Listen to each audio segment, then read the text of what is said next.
Hello and welcome to From the BO End. Well, this is a slightly different start to the podcast than we normally do because we actually recorded the podcast earlier.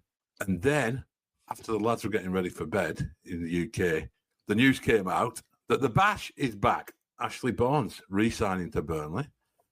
So we thought we'd take advantage of our transatlantic time difference. I mean, would you just get together and share a few thoughts about Ashley Barnes before I then hand you over to Greasy for the full, normal, pre-recorded podcast. But Woody, what a piece of news that is. That's a belter, isn't it? It really is. I mean, especially coming out of left field with that wonderful little that little video that they threw out there as well. So it was slightly weird. Yeah, it was when he went, "I'm back." Although that was slightly camp, but I mean, it works. It works. It's fine.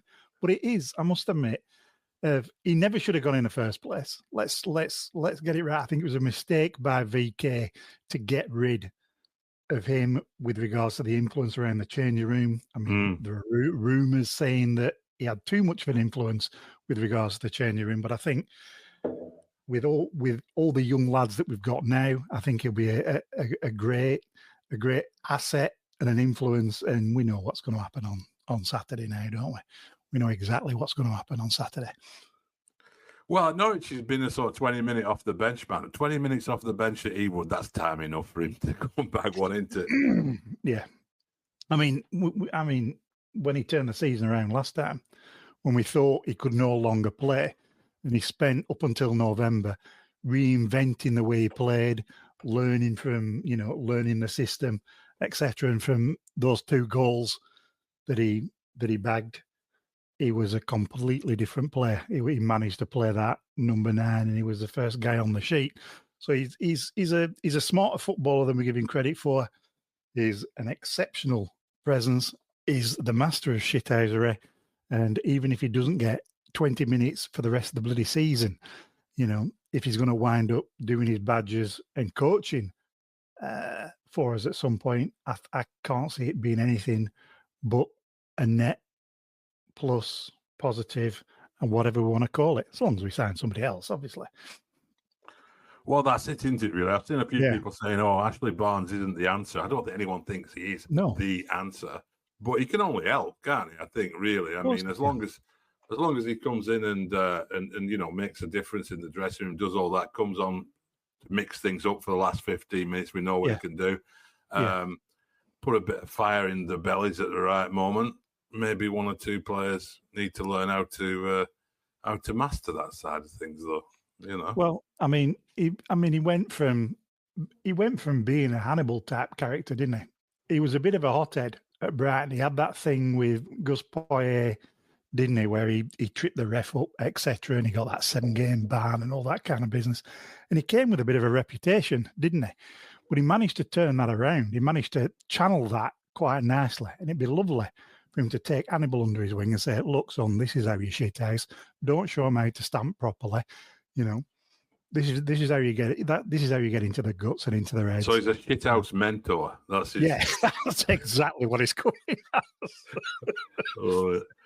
Yeah. I mean, we did say, I think Greavesy brought it up on the pod a couple of weeks. Would you have Ashley Barnes back? And I think we said yes, we would, but go and sign someone like Evan Ferguson as well. But, Yeah, it makes perfect sense. We light up top. Yeah, you don't want to be left in February thinking, "Oh bloody hell, we've got 2 35-year-olds duking it out to try and play up top." But bringing somebody else, then I don't have a problem with it at all.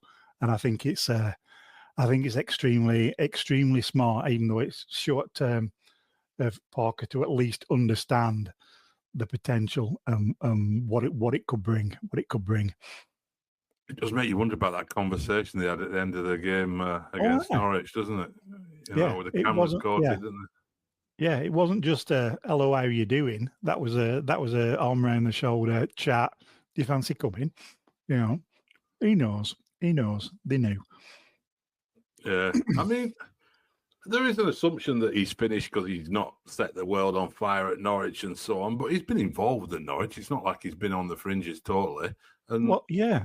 Well, I was just checking out some of the Norwich fans, their responses to it, and the vast majority are very, very sad to see him go because they know he still has something to offer. They know he's not a guaranteed starter every week, but they know what he is and who he is, and that he played better, under Wagner. So I don't think they want to see the back of him. They would have been happy to see him for another 6 months or to the end of the season. Especially with their injury problems. So, they aren't happy. They aren't as happy as we might think they are. But it's still a sizable wage bill for them, isn't it? Yeah, I suppose there is that. And from our point of view, it's just half a season, I think, isn't it? It's a deal till the end of the season, or the presumption is anyway. And not a lot to lose, but it's just made for Saturday, isn't it? It's just isn't it just? Brilliant. Can't wait to see. I know. He's just gonna be sat there on the bench, grinning, giving people shit, and he's gonna come on for the last 10, no matter what. I mean, the point is whether he has to come on and do something and bag or see the game out. That's the other piece to it as well. He knows how to finish out 20 minutes of a game as good as anybody. In a claret shirt or any shirt for that matter. He's a grand old head, is Ashley Barnes. Yeah, I mean, there won't be a huge amount of the players who played with him, because he left us after the promotion campaign. So, there's Josh Cullen going to be around, obviously Brownhill.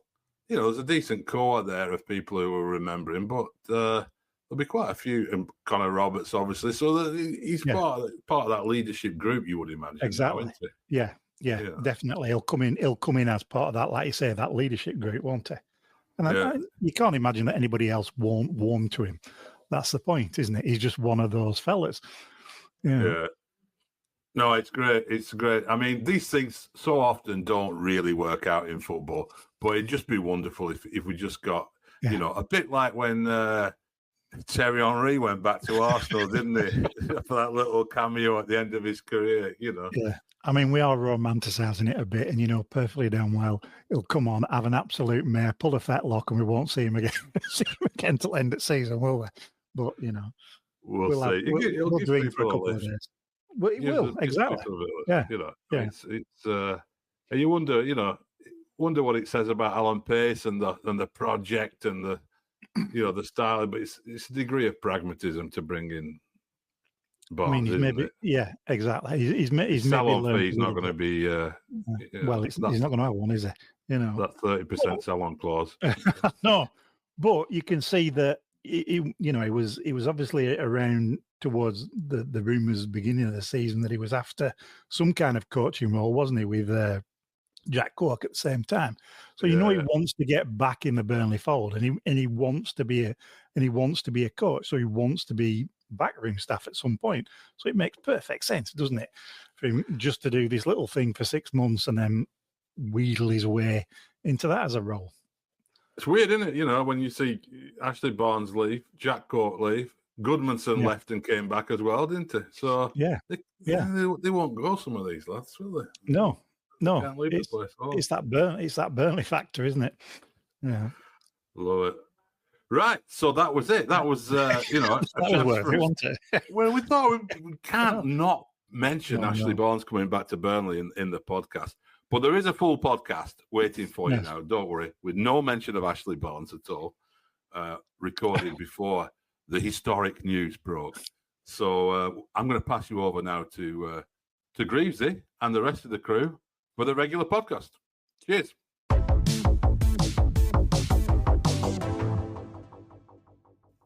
Hello and welcome to from the BLN, the Burnley podcast. Happy New Year to you all. January 2nd when we're recording this. Hope you've all got over your hangovers.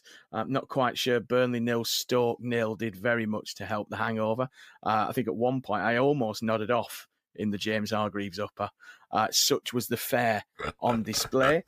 We will have a little look back at that. I don't think that's going to take us too long. We do have some controversy with our halftime spot-on game, which we believe justice has since been done. We'll be looking ahead to the big fixture at the weekend against them down the road. And we asked you some questions on social media, and we've got a few of those, and Simon's going to be putting them to the rest of the pod squad.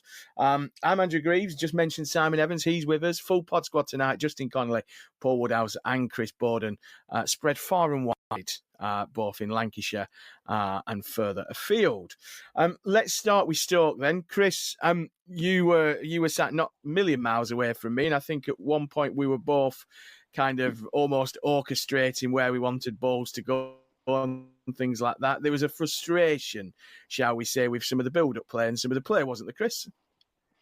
Yeah, New Year, same old at home, wasn't it? It's just again, just tempo, isn't it? You know, set your stall out, play at a good tempo, like they did against Watford last time around, and it just wasn't there, wasn't it? Just laboured, deliberate, painfully slow build up, and Stoke were content to sit in the shape, and you know, man for man, they were excellent in their you know, the duels and stuff, and gradually grew in confidence and probably had the better chances over the piece in the end. But yeah, it's just this conundrum we found ourselves in more often than not at home. It's that 6 draws at home now, countless 0-0s.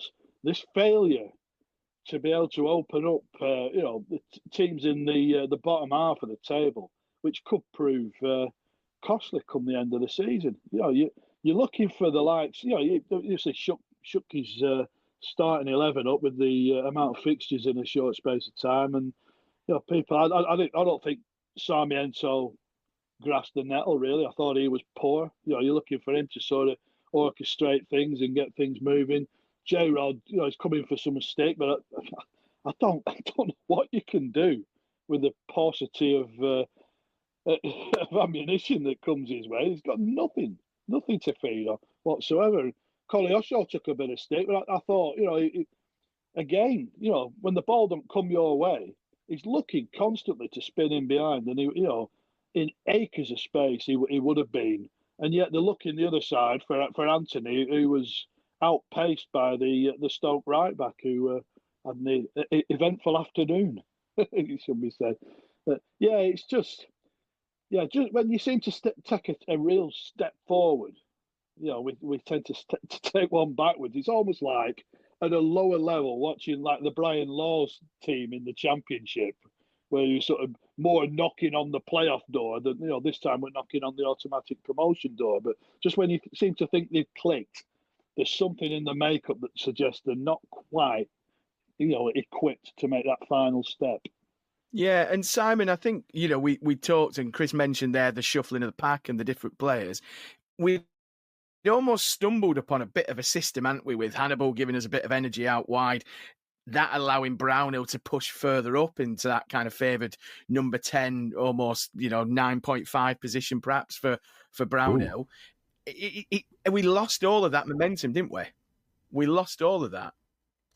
Yeah, look, I mean, you can't blame him for rotating the squad with games coming as thick and fast as they have been. I mean, that's why we have a big squad, isn't it? So that you don't end up having to play the same players over and over again and then picking up muscle injuries as players tend to do in those kind of scenarios. But they failed the test, the ones who've come in, haven't they? They failed to take their chance. They've been sat on the bench watching performances like the one at Sheffield United, where the team has clicked, he's playing really well, and they must be thinking to themselves, he's going to stick with this side and I'm not going to get in for a while. Then they've got in, they've got their chance, and they haven't taken it. So for me, it was that game, really the message from that game for me was our squad depth isn't as good as we think it is. Because if they come in against a lower mid-table side like Stoke, who did pretty well, they looked pretty well organised, I thought, you know, Ryan Shawcross can be quite pleased with what he's done in those 2 games, setting it up nicely for Mark Robbins coming in. But he, by the way, my former company Reuters describing Mark Robbins as a former Manchester City striker. Played 2 games there on loan. Anyway, by the by. But you look at these things and you think there's an opportunity there. You even mentioned Sarmiento coming back into the side, did nothing.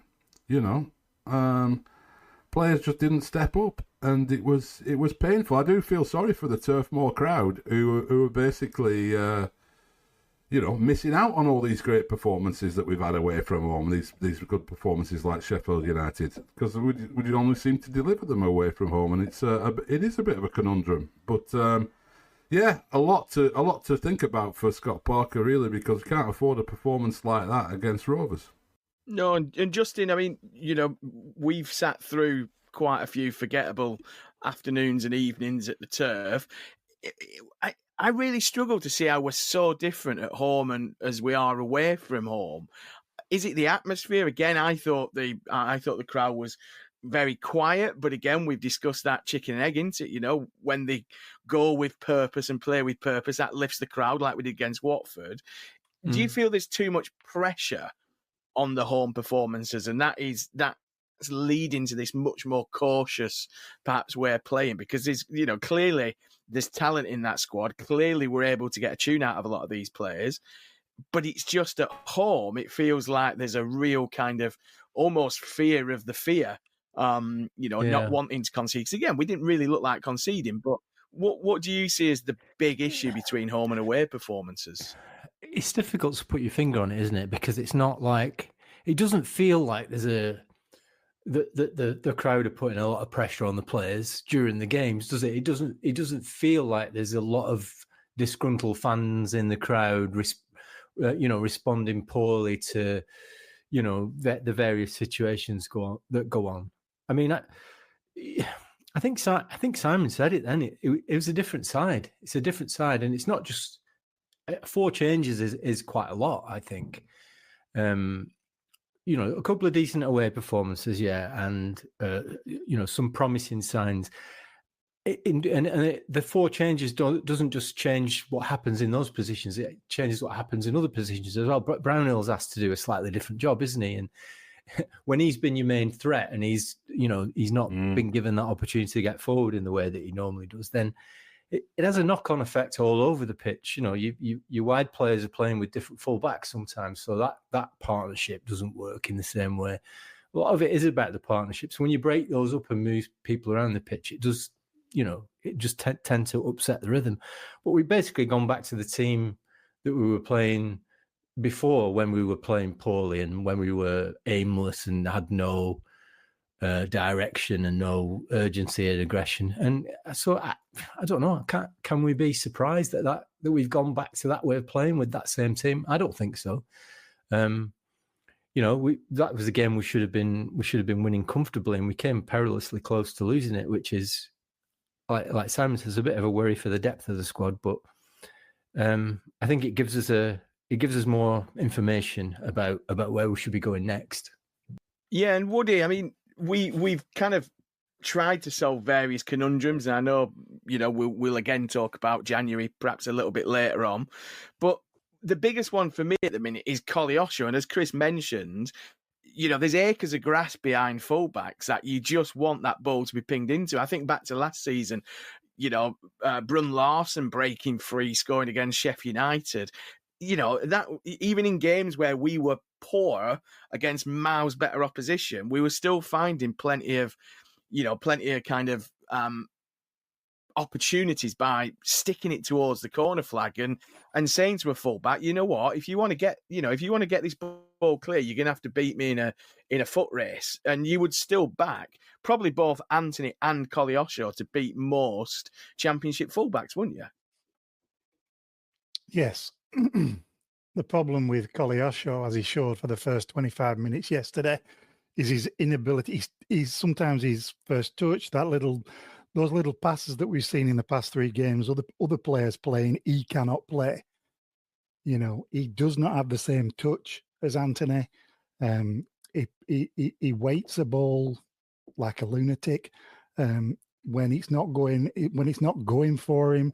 And yes, he's not getting the right kind of service, but this insistence of him just charging at a 90-degree angle from where he's supposed to be going is just preposterous. He winds up on the inside left channel, starting off out wide right. And it's, why have you gone over there? And yes, it's a very different way of playing. I think one of the problems that we're starting to hit on is that these improved performances that we've seen, we don't have ready-made replacements to basically replicate that style of play. We have to change the way that we're playing to this former style that we know has been shit. We don't have, the same kind of midfield robustness and tenacity. Because I forgot that Browner was playing yesterday on at least 3 separate occasions. It was astonishing how invisible a lot of people were yesterday when, after the previous 3 games, we'd seen them charging around, pressing, getting tackles in, getting a foot in, the work rate, etc. And yeah, it's the Christmas period, but I don't think we necessarily have the backup to play the same way as we have done over the past 3 games, and that's slightly worrying, I must admit.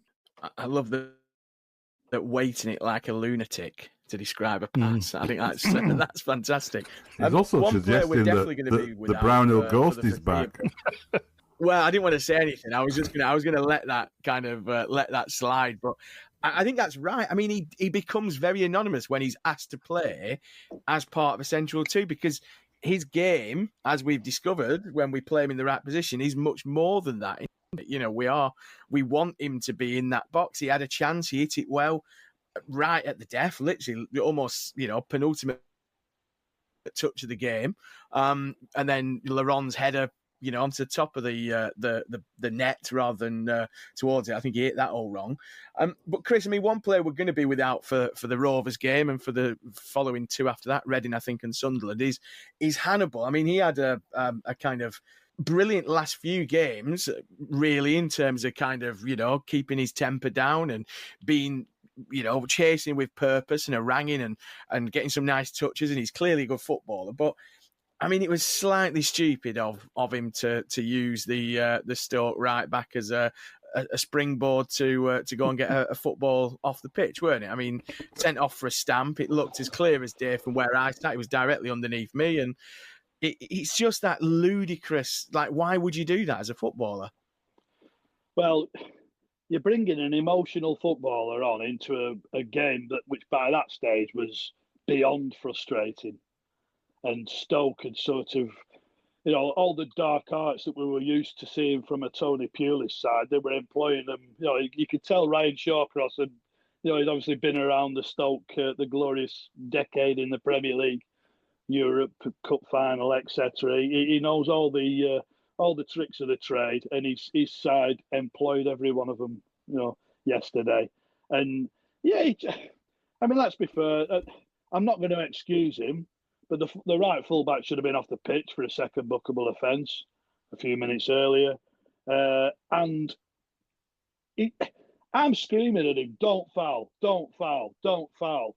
And there's a little slight nudge. The lad overreacts, goes down. And Hannibal, for reasons only he knows, he hasn't stamped on him. He's walked over the top of him, hasn't he? It's a red card. Can't argue it. But the lad then flips around like one of them fish you get in a Christmas cracker. His teammates, I thought he died.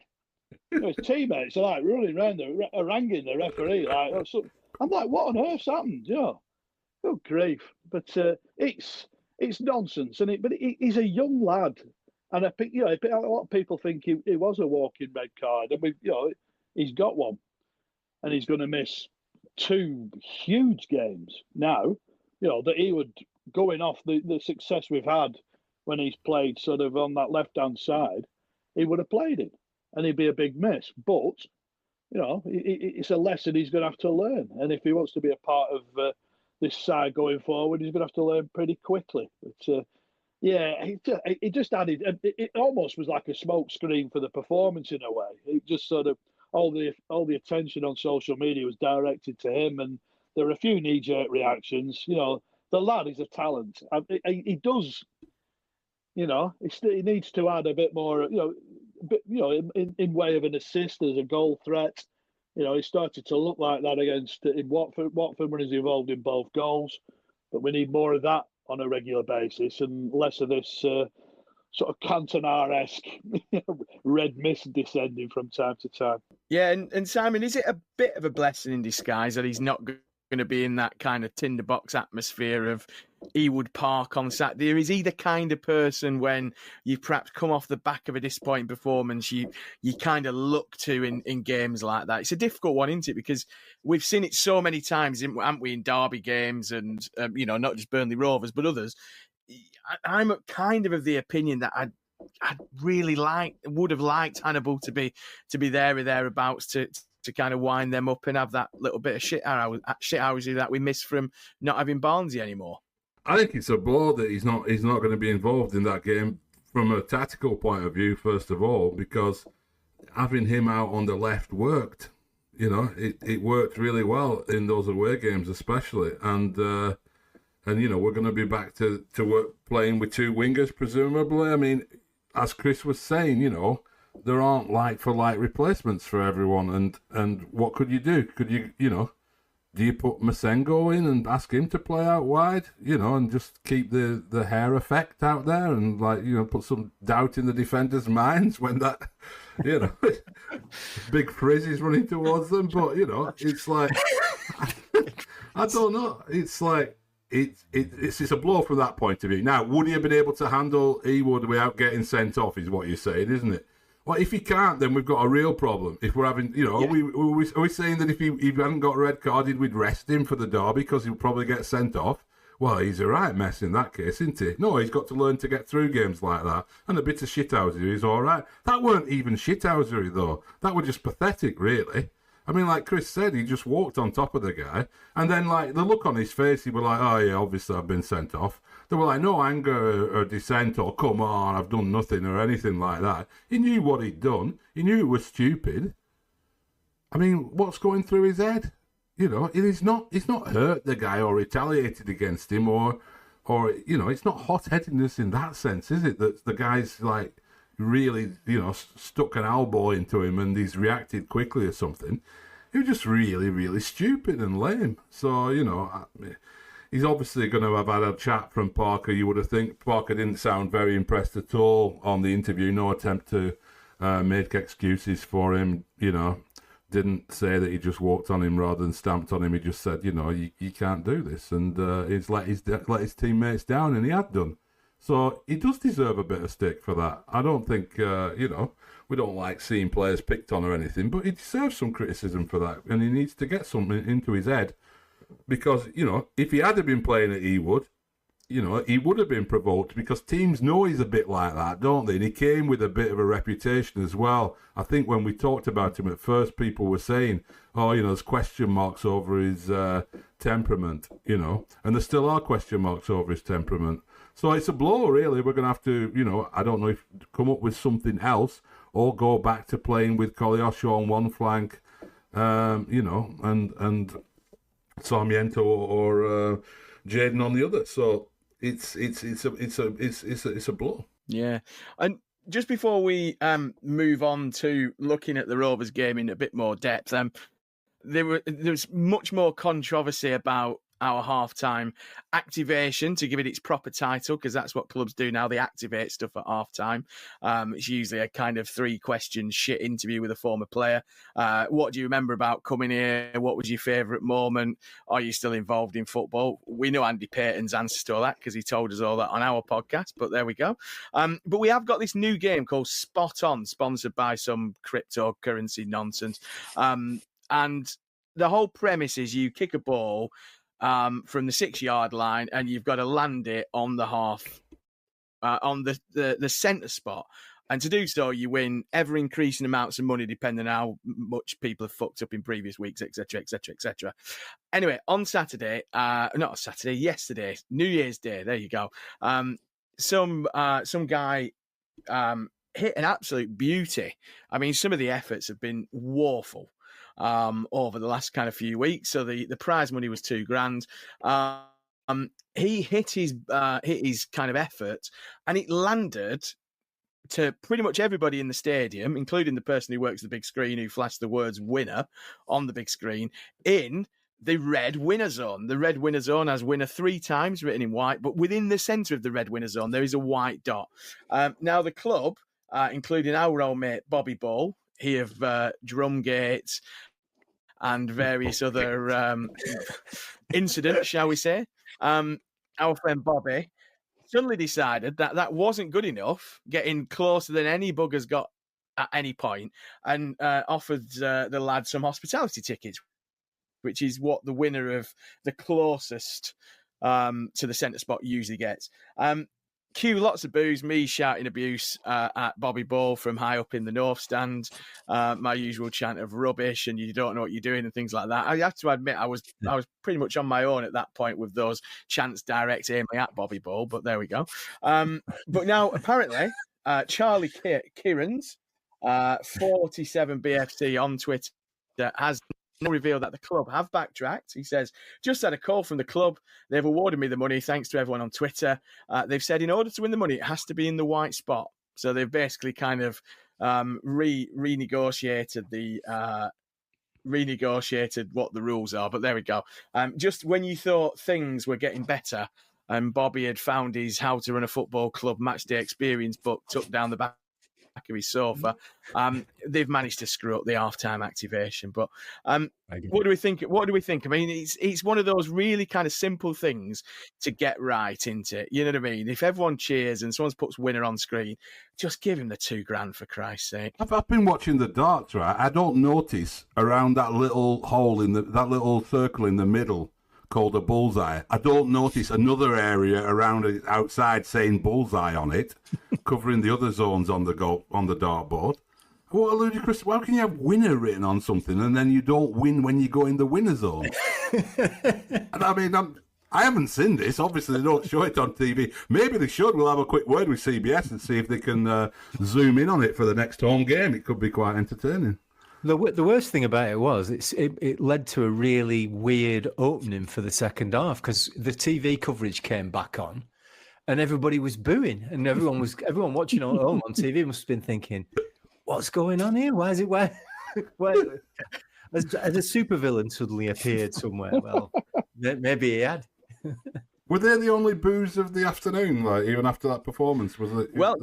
Well, yeah. I mean, to be fair, I mean, what I found most impressive, and I think Gavin Ward, the referee, must be the only referee to have 2 chants. Gavin Ward, it's all about you, which was one from the Stoke City fans, and I think they were chanting Gavin Ward is a wanker. Now, for one team to have 2 chants about a specific referee, who I imagine only ever referees Stoke City a couple of times a season, if that, I thought was quite impressive. But yeah, Gavin Ward, it's all about you. So I don't know what Gavin Ward has done to piss Stoke City fans off. I'm sure if anyone does know the history, they'll get in touch on Twitter. But if you've ever been sat in the home, and as a former journalist, when you get the privilege of sitting in the press box at Stoke, they can be the angriest folk around, and they're often foaming at the mouth if a throw-in goes the other way. So I wouldn't worry about that.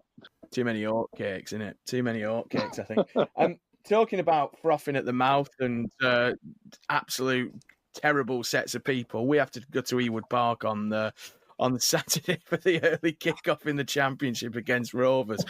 Woody, I mean, we on this podcast have gone from we ain't going to beat them if we play like that to, you know, having us tails up after the Watford and Sheffield United games with we're probably going to blow them away and that'll be the end of their season.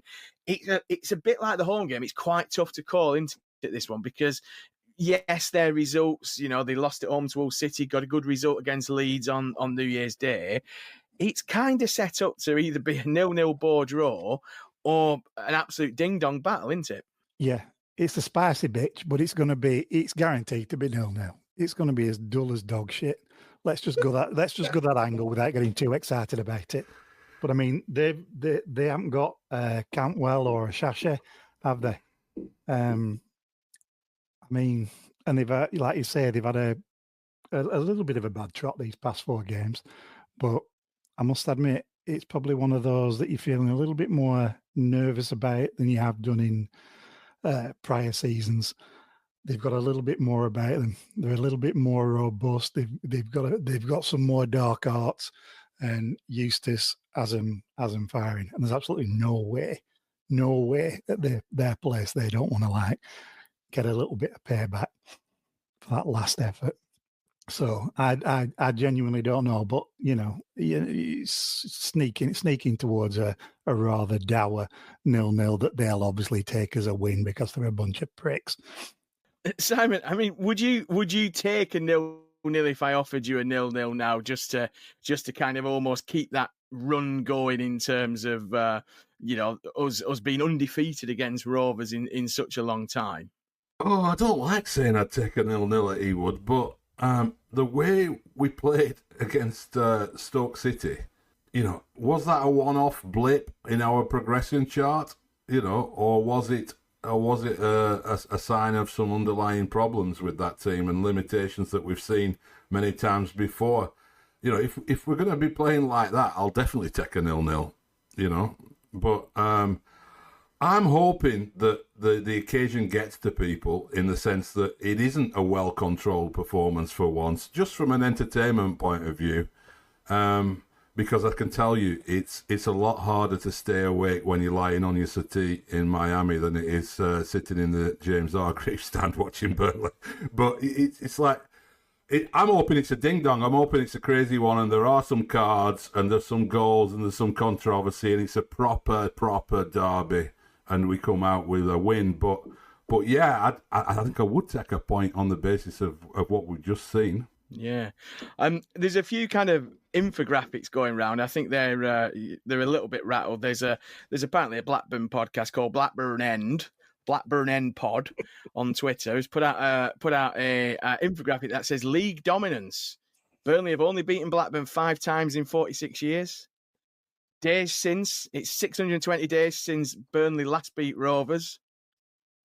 Lack of success. Burnley haven't won a major trophy in 65 years. Major trophies, Blackburn Rovers 10, Burnley 3. Empty trophy cabinet. Burnley have only won 3 major trophies in their history.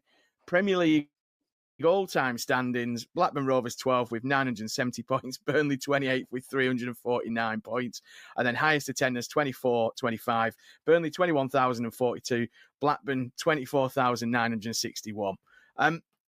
Chris, I mean, we all love a bit of banter, but that's almost parody in terms of you'd almost, that could be done by a Burnley fan to take the piss out of Rovers, could it not? I'm just not diving into that. It's just, well, it's usual Twitter shenanigans, isn't it? People fishing for stuff, isn't it? But bottom line is, if we avoid defeat on Saturday, that'll be 11 games without defeat against that lot, which is as many games as they were unbeaten against us for this famed 34 years. So that's what I'm looking at. Let's sort of get, tie that record up, 11 games. Hopefully go on and then beat that in time. But you look at the head-to-head between the clubs, and Burnley have won more games than Blackburn over the piece. Major trophies, great, yeah. They won a Premier League title, but it's big. It's in the distant past now, isn't it? It's 30 years ago. You've got a generation of Rovers fans who weren't even born when that happened. You've got a generation of Rovers fans who weren't even born the last time they beat us. They scored once against us in 10 years, and that were a goal that the lad will never score if he gets another 1,000 cracks at it. But it's one of those. It's one of those. They could roll anyone over. It's the Championship. Portsmouth could roll anyone over at the weekend. It's any of the results are possible. They don't give many goals away like ourselves. They're a tough nut to crack. They've taken 4 points off Leeds, which in many ways has done Burnley a favour. But to consider their playoff contenders, I think we all thought as soon as Smodics left the club, they'd sink like a stone. And I think you've got to commend Eustace for, he's brought in a load of free transfers, but he's brought in, like Sean Dyche did, and again, that's your bingo tick. He's brought in a load of characters and a load of men that you can hang your hat on to deliver 7 out of 10 minimum every week. They know the game. They're organised. They're experienced. Danny Bart popping up with an equaliser yesterday. I mean, good grief, he's another. He's been knocking around the Championship for donkey's years, and you've got to hold your hat off, and say, full respect to our neighbours for what they've done so far. But we will finish above them, and it's a case of, like I say, whether we can extend our 15-year unbeaten run against them. But you go back, you look back at again the historical thing with the trophies, and a lot of that is weighted by the FA Cups they won in the 1880s, when basically if you beat a college team, if you beat Old Etonians, you were laughing, weren't you? Oh, we've got a tough tie now. We're playing Engineers. There were like 12 teams playing in the FA Cup then. Nowadays, you've got how many? You're starting at like hundreds, thousands, aren't you? So it's a damn sight more difficult to win these days. So it's all fun and games, isn't it? We all sort of hate each other as it goes, but I think I say a few of my drinking buddies are Blackburn fans, and I don't think we'd miss it for the world, would we? It's we'll all feel sick to the pit of our stomachs, when the opposition's in our half at the weekend, and you'll be happy if you get a good result either way. Just praying that we can extend that run. Are they not counting winning the league we actually play in as a major trophy then? Oh, no, well, that doesn't count, because you won the second tier. They won the second tier at our place, so that's not winning the league, is it? I mean, that's ludicrous. It's a straight. I say we've won all four. I mean, they've not been in the fourth division. Rovers, isn't it? Yeah, they've not been in the fourth division, but we're, is it only us and Wolves won all four? Yeah, we've won this one 4 times. Wolves. Yeah. How can you not count the league that you play in as a... You're basically calling yourself minor league then, aren't you? You do get the old lady for winning it, don't you? Which was, what we used to see. The Football League trophy. Yeah, which is the best trophy in English football. Yeah. Put it this way, you'd never hit the end of it if they'd have won the league at our place, whether it were fourth division or not, Very true, very true. Right, I'll tell you what we're going to do now. We're going to take a very, very short break, and then Simon is going to be back with some questions from social media. Thanks to everyone who supplied them, but we'll be back after this.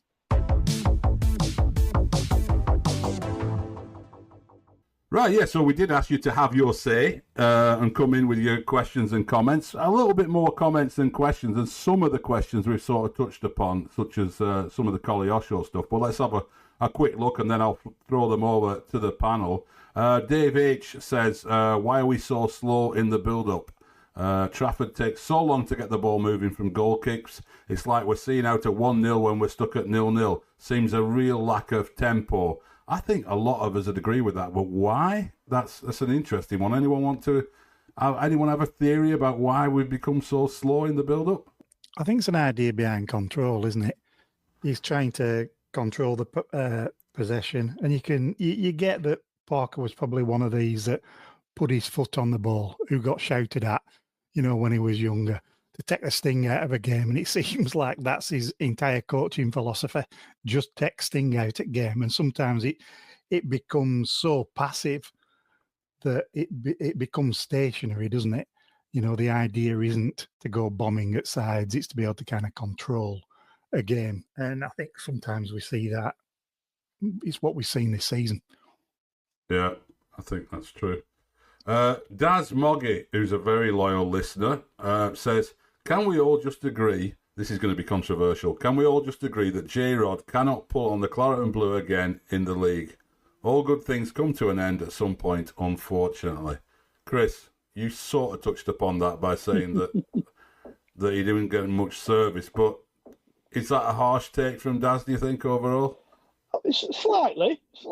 I mean, we all know he's coming to the end with Burnley, Jay. Whether he, gets a move abroad or whether he steps down a couple of levels or calls it a day. I honestly don't know. But I think you could have had Gyökeres playing up front yesterday, and it wouldn't have mattered. Ultimately, when you sort of plays all sort of, it's funneled down the flanks, and it's all very sort of laboured. There's no tempo to it, no pace to it. The amount of times where a forward will hope for and pray for an early ball in to catch defenders not quite set, not quite organised, and it never comes. Never comes. You know, if you look back at Jay's goal reel at Burnley, and how many goals he'll have scored from sort of really clever, deft headers and things like that, where he enjoys getting on the end of stuff. He's not the type of player who, I mean, before very early in his career, you know, picked the ball up on the left-hand side. I think it was against Nottingham Forest, the promotion season under Coyle, where he cuts in, you know, on the left-hand side, cuts in and curls one in the far corner. We don't see that sort of goal too often. One against Peterborough where he sort of slaloms through and finishes. But, you know, I'm sure there's a poacher's goal in him still.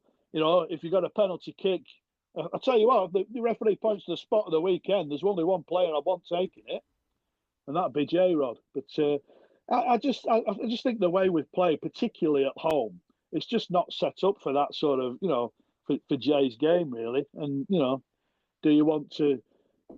Parker seems intent on, you know, not playing with an out-and-out, you know, front man. Even when Jay plays, he's got to drop off. Fleming's dropping off. He brings Foster on yesterday, and Foster's playing off Fleming, and you're thinking, well, what on earth's going on here? And it's all very strange. But yeah, I'd struggle. It's the same with any sort of player who's been a legend of the club. When the sort of, you know, they not have the, you know, the powers that they had. They've waned over time. But I'm loath to take a pot shot at Jay because he's been absolutely magnificent, you know, on and off the pitch. You know, he's had the career. You know, well, you can only dream of the career he's had. You know, I still think he should have had more England caps, and he would have done, but for injury and but for you know. Here you are, Jay. Here's your England debut. I'm going to give you 45 minutes playing left wing back, basically, against Chile. That was a great idea. But yeah, his time's coming to an end. But you know, let's back him to the end because he can still do a job. Justin, there's a question here that sort of follows on for that a bit. Tom O'Clara, Tom, and it sort of refers back to our conversations about. Even Ferguson from Brighton and how he might fix our problems. Is a striker really the answer? Feels like if we got Ferguson in, we would still be struggling to create any opportunities for him. Yeah, well, that's what I was, you know, following up on what Chris has just said. Having seen J-Rod's performances this season, I'm not sure that he's contributed any less than anybody else who's played in that position, which would suggest that the problems are perhaps, you know, elsewhere. I mean, I have said in the past that I don't think Fleming's that number 9, and he's not getting into those. He's not getting in on the end of those balls when they do come in. But even with J-Rod in that position, it doesn't seem like we're creating very much for him to feed on. So I think he makes a good point there. I think it's just, you know, that sort of forward thinking. That sort of positive attitude that we turned the dial up a little bit, didn't we, in those 2 away games to try and just be a little bit more positive, try and move the ball forward a bit more quickly, and we got our reward. But the number 9 has never been a part of that, has it? Even when we've won 2-0, you know, it's rare that we score a goal with a centre forward from open play. I know Fleming scored that from that free kick, didn't he? But that wasn't part of his role as a number 9. So. Yeah, I think he's probably got a point there. But I do think that if you do have a number 9 that you can build around a little bit, maybe the style of play can change a little bit. Maybe we don't have the faith in those players. We've had a makeshift number 9 for much of this first half of the season. So maybe we've adapted the way we play to accommodate that a little bit. If you get someone like Ferguson on that top line, you want to be getting the ball to him more than we might have been doing up to this point in the season. It's a good point, but I think if we do get that kind of player, we change, don't we, and make the most of it. Yeah, there was also a comment about that Fleming aspect that maybe trying to see who it was who sent it, but one of our listeners making the point that the fact that Fleming came on and Foster came on and played behind Fleming suggests it's cross-pool claret, actually. Does the fact that Foster came on behind Fleming mean that Parker cannot see him as the solution up front? He clearly wants a back-to-goal hold-up striker, and I'm not sure that's Fleming either. Interesting one. There's one here for you, Greaves, as well, about a topic that we've hinted upon before, which is Are we becoming entitled, the fans? There's a couple of different sort of comments here saying we're not doing that badly. Why are we? Stuart Rhodes says, if we replicated our points tally today, we would end on 98 points. Yes, we could have had more points, but that would historically have been a great season. Have we become an entitled fan base? What is the minimum max we deem a success these days? Greavesy, are Burnley fans entitled? Well, I don't know about that, but I think the minimum we expected was promotion. And I'm one of these, and I've had arguments with people on Twitter about this. Yes, I want the football to be better. Yes, I'd prefer us to watch us against Watford and the Sheffield United game to the performances against Derby, Stoke, Portsmouth, Plymouth, rattle off what you want. But ultimately, this season is a season, again, of transition. We want to be in the Premier League, do we not? Is that the goal? That's the goal for everyone, to play in the top division, win major trophies, perhaps once or twice in 100 odd years. But if we go up this season, would we turn down the chance of playing in the Premier League because we've not been sparkling all season? Let's not forget, we were pretty ropey at parts in the Vincent Kompany Championship season. You know, it took us 10 or 11 games to get ready and to get up to speed. We then had a couple of games where we were rescued against, you know, dire opposition with late goals in injury time. We failed to beat Blackpool twice. Maybe, you know, Scott Park. Yeah, exactly. That's it, isn't it? We got relegated. Rotherham at home. Dreadful. Yeah. You know what I mean? There's these games where but it's that kind of, because Vincent Kompany had that aura and a Premier League winner and things like that, and Parker's, you know, not as sexy in that respect, and his press conferences are pretty straight down the line, and he says the right stuff. I really like him. I think he comes across as a great bloke. But I think some of that's the Parker effect. I think people are a bit, you know, we all had a downer on Scott Parker, but thank fuck it weren't Frank Lampard.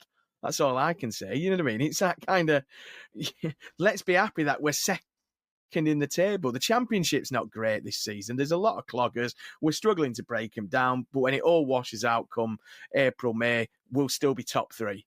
You know, we want to be the right side of the line. That's the entitlement. You know, if we are entitled, that's it. Well said. Right, and the last one for Woodage, John Robertson, Claret Crumpet, he calls himself. Now, John's a very loyal listener and supporter of this podcast. He makes the point about Collie Oshaw. Why do we insist on balls to his feet rather than balls in, round, back, the side? We've discussed that, really. But he says this, clean sheets. Here you go, Woody. Is our clean sheet record becoming a problem? Are we deeming it to be the priority in each game? Well, there you go. No, Parker said something in his press conference when they mentioned that we're on 16 clean sheets and our record for a season is 21. And so we're probably going to smash that as a record.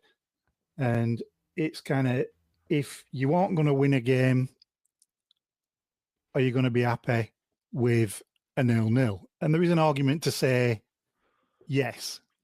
You know, it's a lot better to get a point and not be conceding. It's a fairly decent platform to have, but it also speaks to what we've been talking about in terms of it. It means that there's been some relatively dour football gone on, and we aren't creating chances, and so that's the negative. But from a performances and results perspective, you're going to be quite happy at the end of the season if you've broken your clean sheets record, because you're going to be there and thereabouts, and we are going to be there and thereabouts. But I don't know whether it's necessarily a problem. I think it might be more symptomatic of the way we're playing as much as anything else, that we pick apart endlessly every week. 22 clean sheets in a season. You'll never sing that. Back to you, Greavesy. Excellent. Well, let's leave it there. Do keep your questions coming in after every game. I think we're going to make that a bit of a regular fixture. Always good to get your feedback, and I know you get really pissed off when we miss an episode because we're all old and have adulting things to do at times. But we have made a New Year's resolution that we are going to be better at our usual Friday, Monday, Thursday, Sunday recordings. Apparently, that's we've started off. We've got the full pod squad together for this episode. So that's a big green tick next to day one or day two as we record this. But yeah, we'll be back after the Rovers game. I'm not going to say any more than that at some point. I'm not going to say I hope we're going to be celebrating because that always jinxes it. But whatever you're doing for the East Lancs Derby, whether you are making that horrendous trip down the M65 towards Shadsworth and Darwin, or you're watching it at the pub, or you're watching it at home, or you're watching it in the States, wherever you're watching it, enjoy the game, and we'll see you soon. And before that, up the Clarets.